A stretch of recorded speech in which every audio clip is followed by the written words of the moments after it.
This week on a special edition of First, we celebrate the arts and culture of Delaware. We're still discovering new ways to look at Howard Pyle, Delaware's first celebrity artist. We have an update on the Queen as a music venue with Tina Betts. And if you're feeling cooped up, then we'll give you a lesson on foraging for food. First starts now.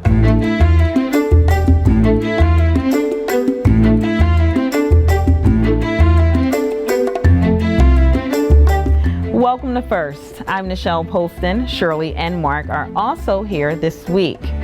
Howard Pyle is best known for his illustration work, but toward the end of his career, he decided to branch out and paint murals. His first mural project was located in his home, where they were later damaged in a fire. These murals have languished in storage for years until they were recently restored and are now on display together at the Delaware Art Museum. It's a good place to start our program dedicated to Delaware's arts and culture.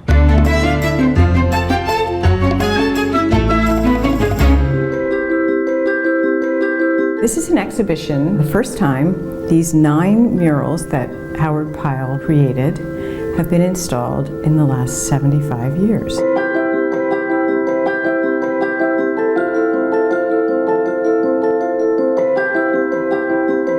They were originally installed in his home in Delaware Avenue in Wilmington. In 1914, there was a fire in that building, and that made them very difficult to remove. So they stayed there until 1923, when they were conserved and installed in the Wilmington Public Library. The fire caused a significant amount of damage, and the cost to repair them was huge. And it's only recently that through the kindness of 2 foundations, the Marmot Foundation and the Sterrett Foundation, that we were able to gather enough funding to both carry out the conservation and to put the murals in place, and are shown here together for the first time in 75 years.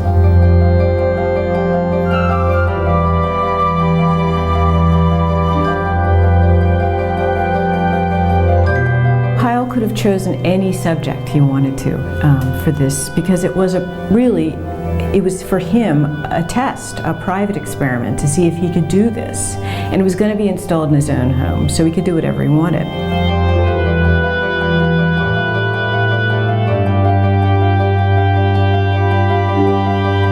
The theme here is the goddess of letters is blind, and only she of art can lend her sight. And if you actually look at one of the 2 large panels, this is the genius of literature. And you can see literature is being sung on a harp the way it would have been in classical times. In the opposite panel, the genius of art, instead you have art with a mirror held up to nature, reflecting the eye-opening experience that the visual can provide. I think the history of a work of art, once it's completed, and how it travels through time, is almost as fascinating as the work of art itself.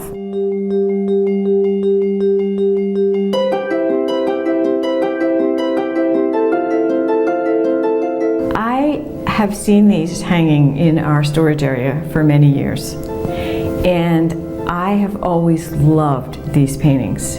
And I think, if anything, the surprise was that they're as wonderful as I thought they were.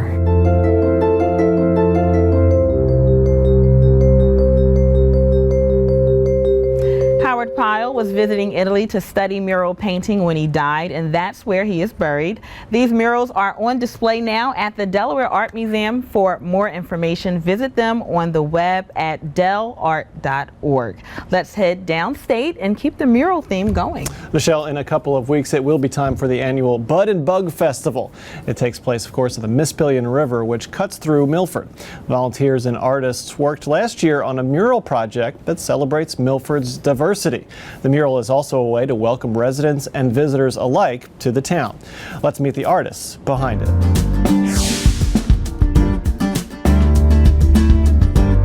We decided to call the project the We Are Milford Mural Project. The slogan of the city is Rivertown, Art Town, Hometown.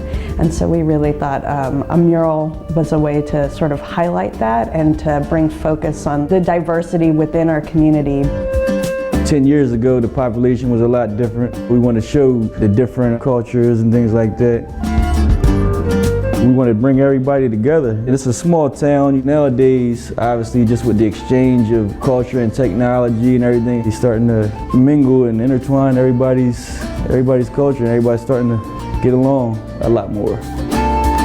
In this little town, because it's not too big, it's a small city, so we got people from many countries. So I'm from Mexico. The Mexican artists, we use bright colors, and they said we need somebody to do bright colors, on the mural. The project is just a collaboration of different artists, and we want to show that in Milford there's a lot of multicultural history here.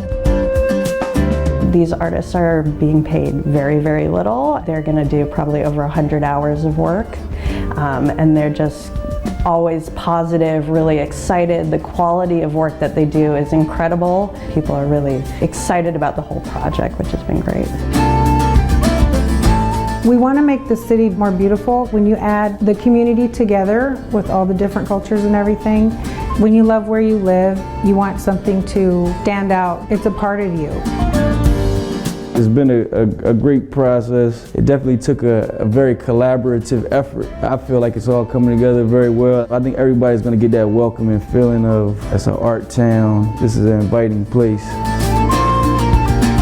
Probably the next 20, 30, 40 years, that mural is going to be there.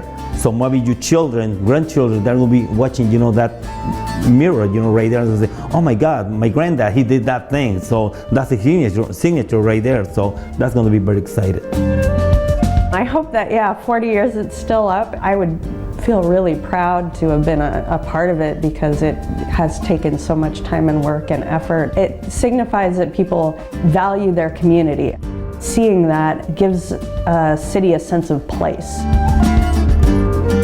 Others in their town have worked on something and helped create the way that the downtown looks. It's an honor. I definitely feel privileged and blessed, to be a part of the project. There's a lot of artists that I respect. To be chosen feels good. I just feel very blessed.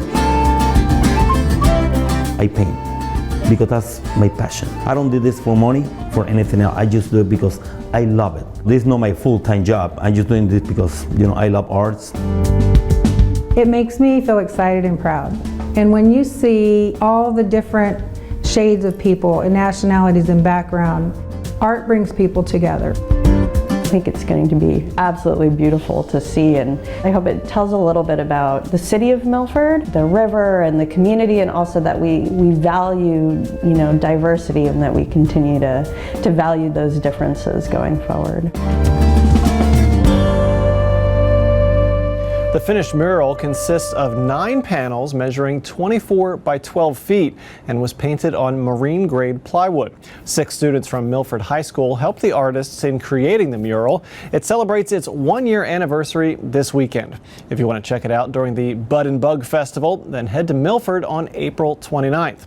Learn more at downtownmilford.org/events.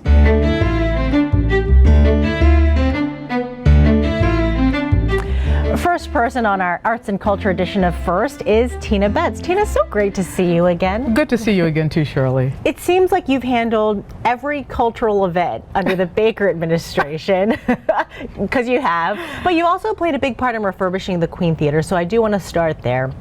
We know that World Cafe Live is leaving the Queen Theater. Yes. There are rumors that Live Nation is coming in. Do you know if any organization is sort of signed on the dotted line yet? Nothing has been announced officially. There are conversations happening behind the scenes, and there's a lot of interest, and I think 1 or 2 organizations in particular are extremely interested. We will know at the end of May. Okay. May 25th, I believe, around that date is the last date for World Cafe Live, and soon after that there will be an official announcement about what will be happening next. Okay, so have you talked to Hal Real at all since he announced that World Cafe Live was leaving the Queen? Yes, because the Light Up the Queen Foundation, of course, continues to hold our arts education programming at the Queen, and World Cafe Live. I'm the executive director, and Howrell and his team are still there. So we work together frequently. He had posted something like on his Facebook saying that the progress in Wilmington, that yes, we have come a certain distance, but it just wasn't enough. What do you think about that? Well, I think that, you know, Hal is a businessman, and he has a business model that works better in some places than in other places, and he has, you know, a goal and both financial and also, I guess, creative goals as far as his business is concerned. And so, you know, he made a decision that the 6 years, 5 years that he spent in Wilmington was enough for him, and that he needed to move on and pursue other interests for his business. Although that's not to say that they didn't have a huge role in sort of the revitalization downtown. We would not have done it without them. It would not have been a complete picture without what World Cafe Live brought to the table as far as the partnerships are concerned. Having the Grand, you know, a few blocks away, and then you have the Queen Theater. Can Wilmington support both? I mean, it looks great on paper, but do you think Wilmington can support both? Absolutely. One of the things that we have, of course, our population is what our population is. When the arts don't just support the people who live and work in a city, it also attracts people from outside of the city. And you know, I like to think of it as the food court sort of concept. When you go to a place and there are multiple options, you just feel like there are multiple options, and it draws more people because there are more choices to make. There are proposed federal cuts to the National Endowment of the Arts, and we're talking massive cuts in our programs. So what does that trickling down here in Delaware? I mean, the Delaware budget is also, we're going to have to make some tough choices here. Right. Are you concerned? I think there's reason to be concerned. That concern, however, should translate into advocacy, and to also starting to continuing to remind people about the value of the arts. I mean, there is not a great city in the world that doesn't put an emphasis and in the way of money and creativity into the arts. Not a great city in the world. So if we want to have our great cities here in the United States, you know, one of the greatest countries in the world, then we will understand the value of the National Endowment for the Arts and the other organizations that support that type of activity in the United States. And I think the public's going to need to step up. Absolutely. There needs to be a public outcry. This is not the first time that the National Endowment for the Arts has been threatened. It's happened before. And because people, you know, once people are threatened with it, they understand, you know, now is the time for us to really let people know how important it is to us. And we are doing that now. Lots of people are doing it. Both people who are totally immersed in the arts world and people who just understand the importance. And so what are you working on right now? Are you working on some of this advocacy piece of it, and what else is going on? I pick up the telephone and call our wonderful representatives in Washington whenever I can, which is frequently. And fortunately, as you know, living here in Delaware, you know, we call our representatives by first name, so we can actually walk up to them on the street and express our opinions, and they're always very, very open. I don't think we're going to have any problem with our representatives, you know, supporting a good position with the arts and also helping their colleagues understand the importance of supporting. So yes, I'm involved, as many of my peers are involved, and you know, it doesn't take a lot to push our buttons. As a matter of fact, our buttons are never not pushed. Well, Tina, we appreciate all the work you're doing on the behalf of the arts. Tina Betts is the executive director of the Light Up the Queen Foundation, and you can watch this interview on newsworks.org/Delaware. Tina, thank you again. Thank you, Shirley. The culture of Delaware isn't just found in museums and music halls. It's also found outdoors. There's a group in Delaware who use their time in nature to take part in the age-old practice of foraging.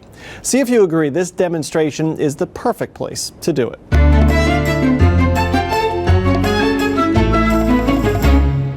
Hi, I'm Tim Mounts. I'm an educator, farmer, and forager.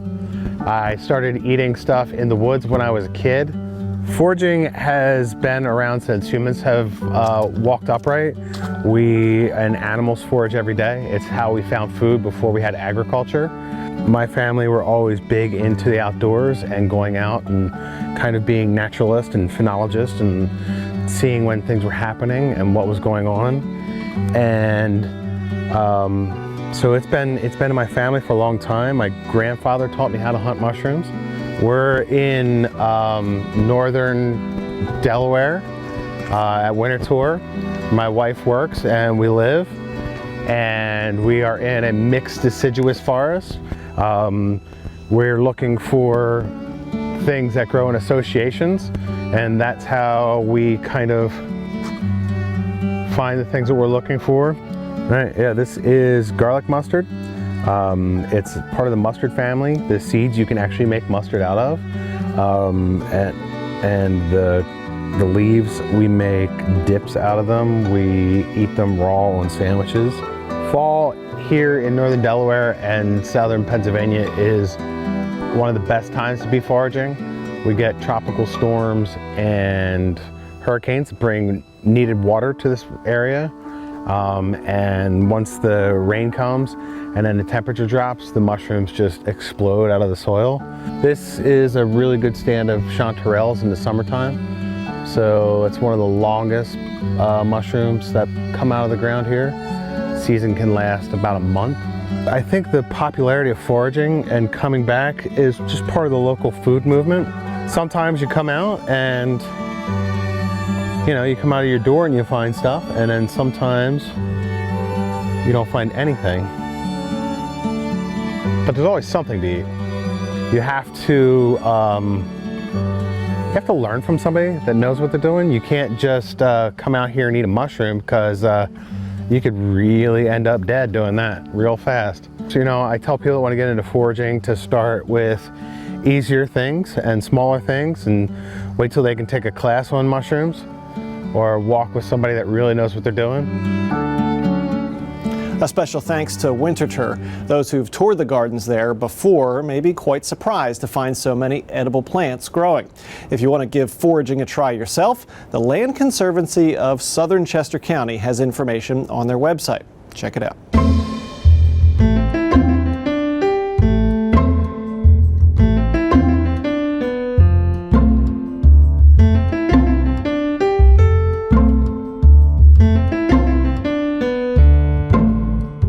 We continue with our special edition of First, focusing on the arts and culture of the first state.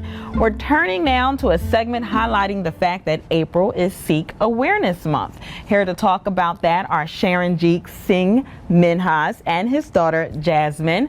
And Jasmine, we're going to talk to you in a bit, but we want to first start with some simple facts. I understand that Sikh is an Indian religion, right, that began in the 15th century? That's right. And pretty much Sikhs wear turbans. Can one of you tell us more?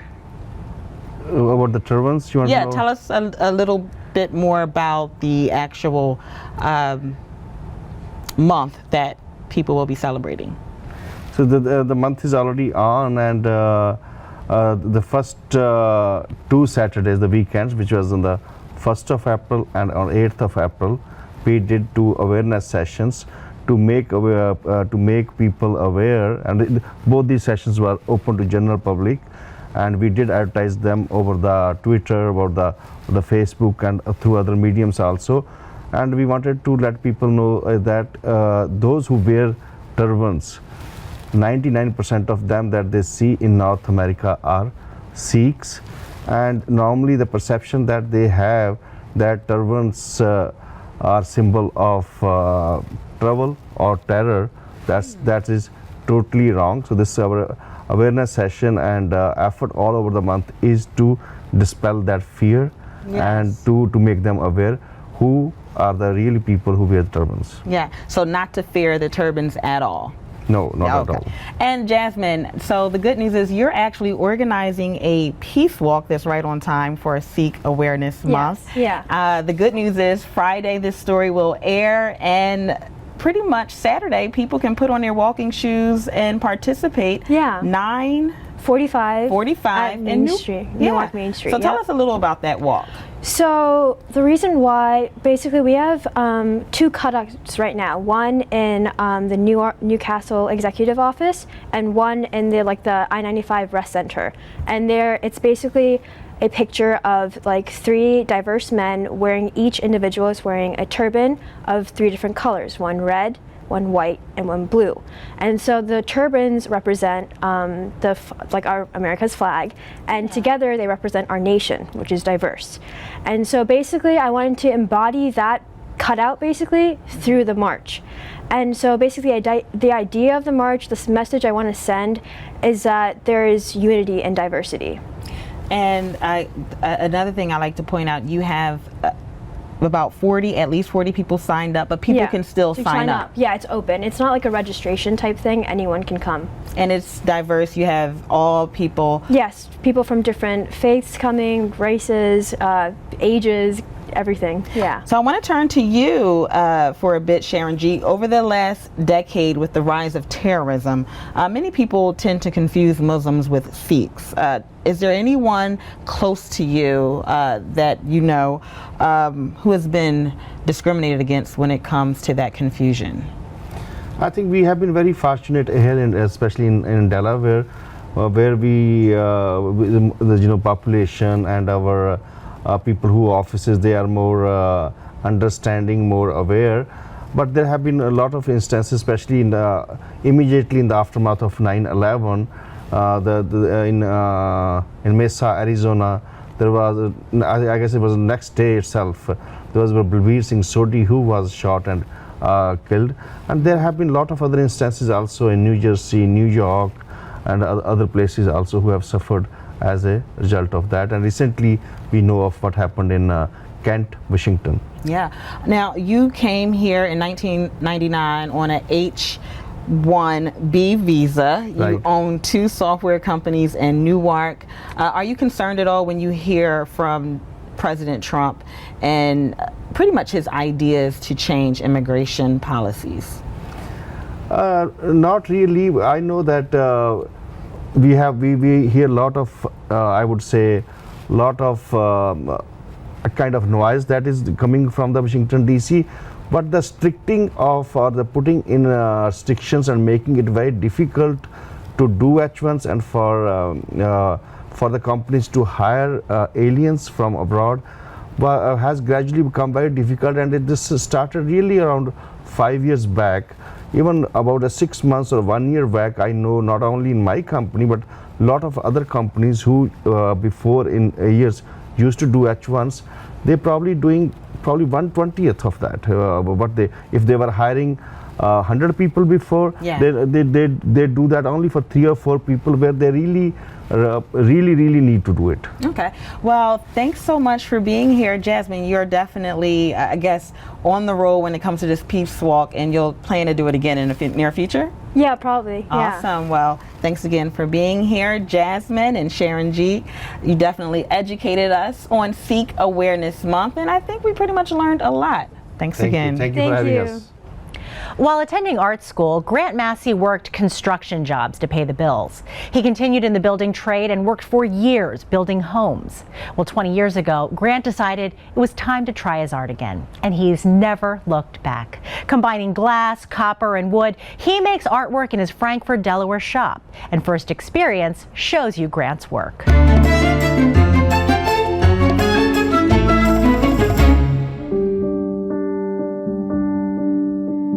Originally, I'd gone to art school in college and immediately went into the building business.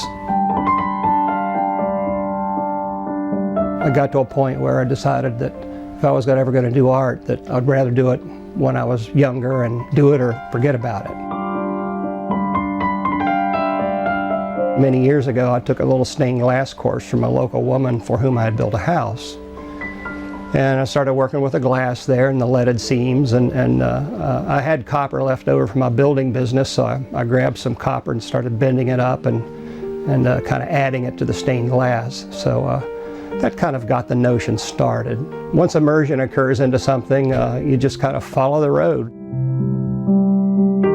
I started off making the post lights, making lice with oversized fish on top of them with the wavy posts. Gradually I started doing other animals, birds, just about any fish. I've done moose, horseshoe crabs, just lots of different animals on top of the light. Gave me a lot of experience just drawing out animals and hammer them up.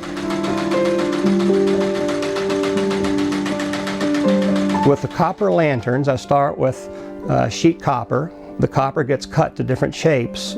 Once the pieces are made and all soldered together, they go downstairs to my sandblast room where they're sandblasted and they're squirted with a patina solution, which turns them basically green. Once that's done, call people up and bring a check. Well, the posts on which the lanterns are installed are what I call the wave posts. They're made out of a cedar 4x4. I make the curvy cut down the middle of the 4x4 and then turn the piece of wood inside out so that the curves face the outside. In other words, the piece that you cut off gets glued to the other side of the board. I feel pretty fortunate. I've got a lot of pretty interesting things that I'm working on, and to be able to kind of do what you've always done and have it be somewhat remunerative occasionally is pretty rewarding. I have the ability to do whatever I want to do, and boy, that kind of freedom to follow your muse is a real gift, I think. I get to imagine doing something, and instead of just saying, gee, wouldn't it be neat if you could do this, I actually get to follow through on it and put them out there for people. It's something that I don't ever want to stop doing. I feel fortunate in that I won't ever have to really retire. I'll just probably do it until I drop. You say why? I'm not sure I can really answer it. It's just what I do. It's what I'm made to do, I guess.